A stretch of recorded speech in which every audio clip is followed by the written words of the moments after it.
It's time for our weekly It Takes a Community to Play segment with Sport Manitoba, proudly brought to you and sponsored by Manitoba Liquor and Lotteries. And, we talked last week about the opportunities to coaches and to get into coaching and where it might lead.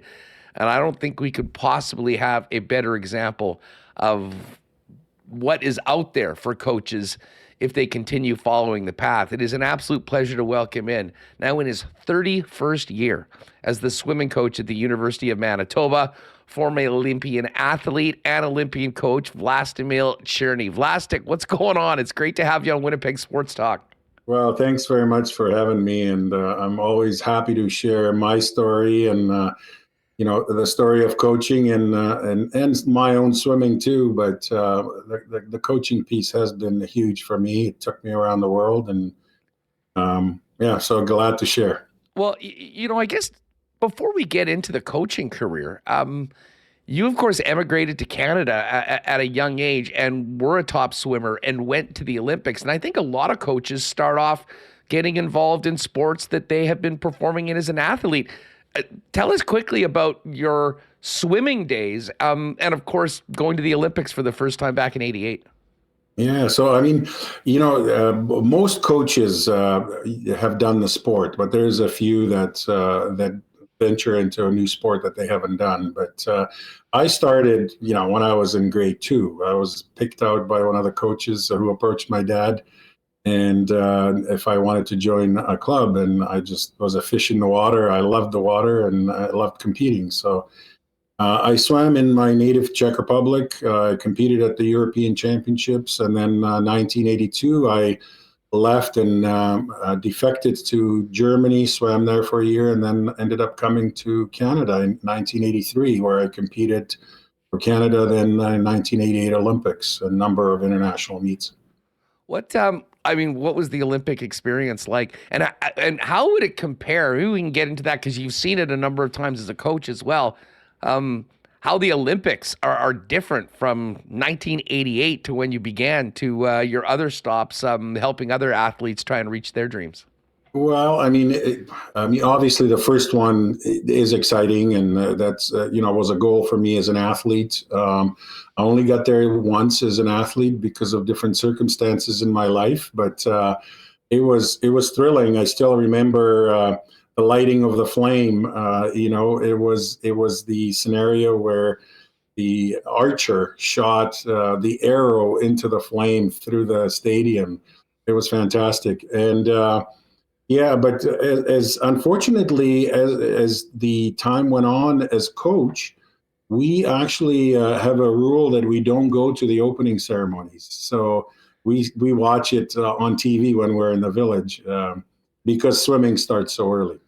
That makes a lot of sense. I mean, different schedules for all the different athletes and games depending on when you're going there. Well, we'll get to that a little bit more. But finishing up your swimming career, how did you get into coaching? And was this something that you had always kind of thought was going to be the next step, or did it just sort of happen? Yeah, I think it was always in the back of my mind. I was a bit of a self-coacher. I coached myself a lot. I had very good awareness, of my technique and training.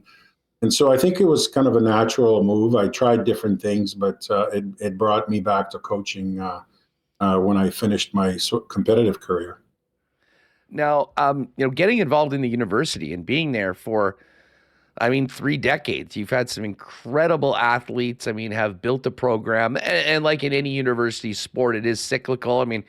You'd love to sign Kelsey Wog to a 15-year career and represent U of M all the time. But I'm listening about that opportunity of doing it at the university level and working with student athletes that obviously are trying to be their best, but also the role of a coach to help them achieve in other aspects of their life, particularly in the classroom. Yeah, we value, one of our 10 commandments, if you will, is graduate, and walk out of here with a degree. And we want to provide an experience in the pool that's fun and that's challenging for them to be their best in the pool as well as in the school. Vlastik, one of the amazing things about your time as a coach is that in addition to making such a difference with all young swimmers here in Manitoba and across the country, um, for yourself, it really has taken you around the world. If you can, enlighten us a little bit about Mhm. some of the biggest events you've been a part, including the Pan Ams that you were just involved in recently. Yeah, I mean, as an athlete, I traveled the world. I can pick up the phone anywhere around the world and phone somebody, and it's like we pick up where we left off. So I do have a lot of friends around the world. That's one of the joys of expanding the horizon to beyond, your country. And I've been fortunate enough to do that. Traveled everywhere, and it's been great. Pan Am Games is so big. How was that trip for you and the Canadian swimmers? That was fantastic. It was actually my first Pan Am Games, actually outside of Winnipeg. When the games were in Winnipeg, I had athletes that were preparing for it, but we didn't quite get there. But because I was here, I was around the Pan Am Games, but not on the team. And yeah, no, the people of Chile were fantastic, very friendly, and a beautiful country. And they looked after us really well. Blastic, as far as the kind of that road taken. Obviously, you mentioned Olympics as an athlete. Tell us about being a coach at the Olympics and how's the Olympic experience, other than obviously missing the opening ceremonies? How is the Olympic experience different as a coach than when you have to go out there and compete yourself? Well, I don't know. I don't know whether that was initially for me more stressful. I think maybe that as an athlete, I knew all the work that I've done and what I can do and compete. But when you just in charge of the program, you're not quite in charge of the person that's competing, and all kinds of things can happen. So that initially I did find that stressful, but it's just like anything, you learn to manage it as you go along. You're, having been involved at the university, before years ago. I mean, your name was, synonymous with swimming in the program. What has it been about that job, and coaching in general that has kept you doing it for as long as you have been and as successfully?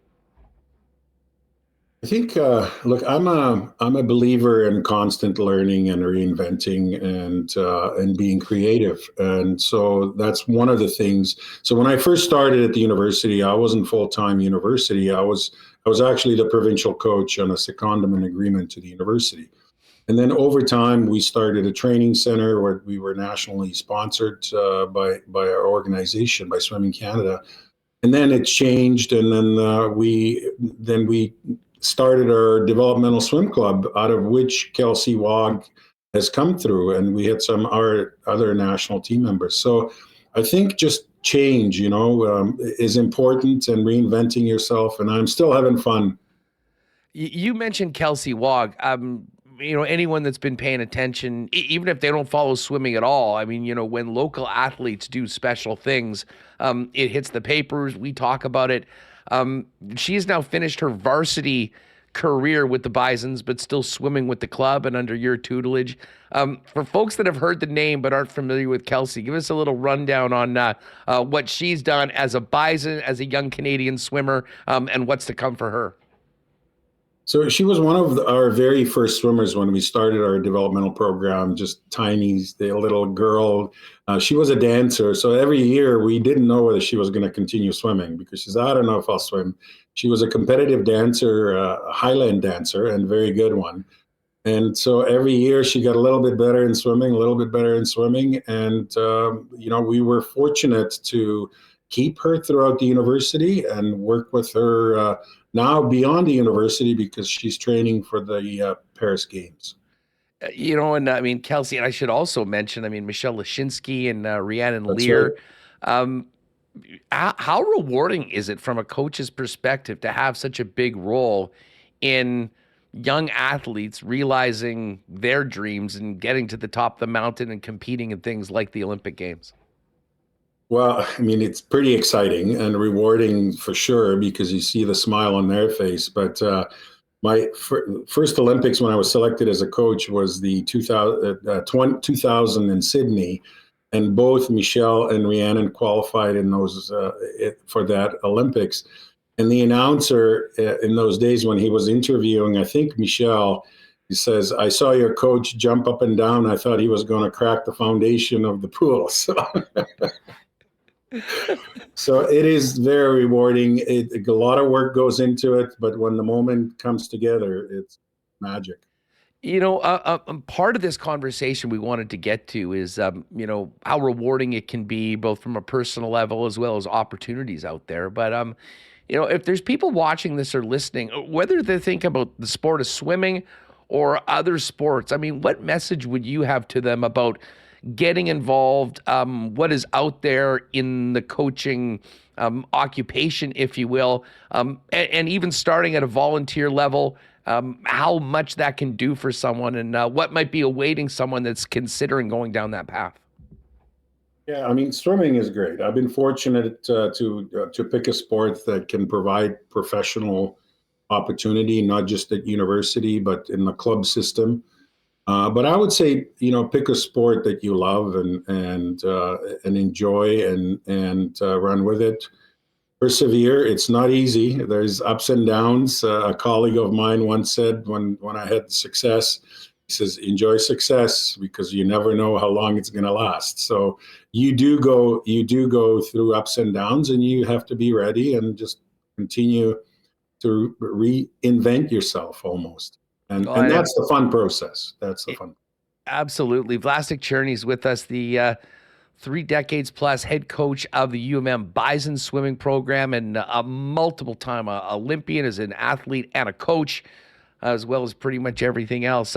As far as coaching, how has it changed over the last few years, and how beneficial, for the sports in general, has things like the Safe Sport program, and risk management, and all of those things that have been implemented by national governing bodies to make sports safer, and better for all parties involved? No, I think for sure it's important that we provide for the safety of children and young adults. There's no question about that. In terms of the coaching, how it's changed, I grew up in a system in Czechoslovakia where do what I say, and if you stepped out of line, I had a coach that had a wooden clog and says, "Come on over here, whack me over the butt, and get back in." No lengthy discussions. I knew whatever I did was probably wrong. So you wouldn't get away with that piece today. But I think there is a better way for sure. And communication and building relationships with the athletes based on trust and mutual goals. And not even mutual goals. It's the athlete's goals. That's where perhaps trouble sometimes starts, where you have your own goals and you try to impose them onto the athletes, and that's no good. It is crazy in 2023 to hear stories like that, but and I'm not sure what it was like here in Canada, but certainly hear about different countries, and on the other side of the block in a very different political time where it really was a different world, and the athlete experience was incredibly different as well. Yeah, and the cultures had changed too. I mean, it was a hardworking culture where I grew up, and there wasn't a lot of time for discussions. Just the corporal punishment was part of the upbringing.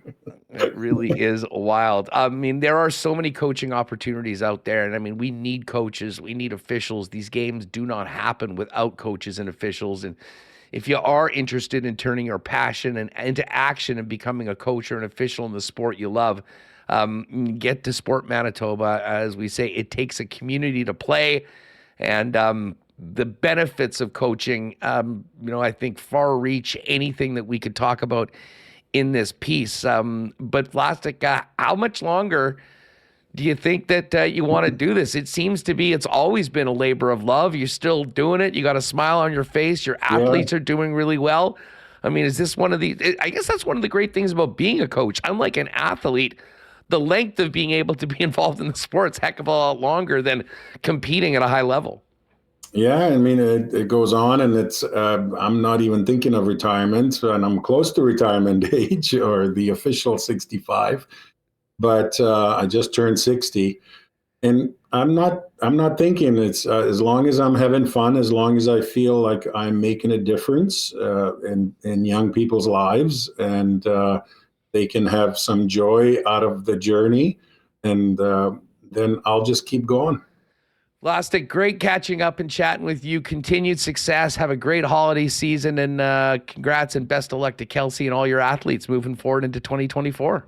Thanks very much, Andrew, and Merry Christmas to everyone. Appreciate it. There's Vlastik Cerny from the U of M as part of our It Takes a Community to Play series from Sport Manitoba, supported by Manitoba Liquor and Lotteries. If you are interested in coaching opportunities or getting involved in the grassroots of any sport here in the province, go to the Sport Manitoba website, find out more about opportunities, and go for it. As we can see, the opportunities and the potential out there are endless.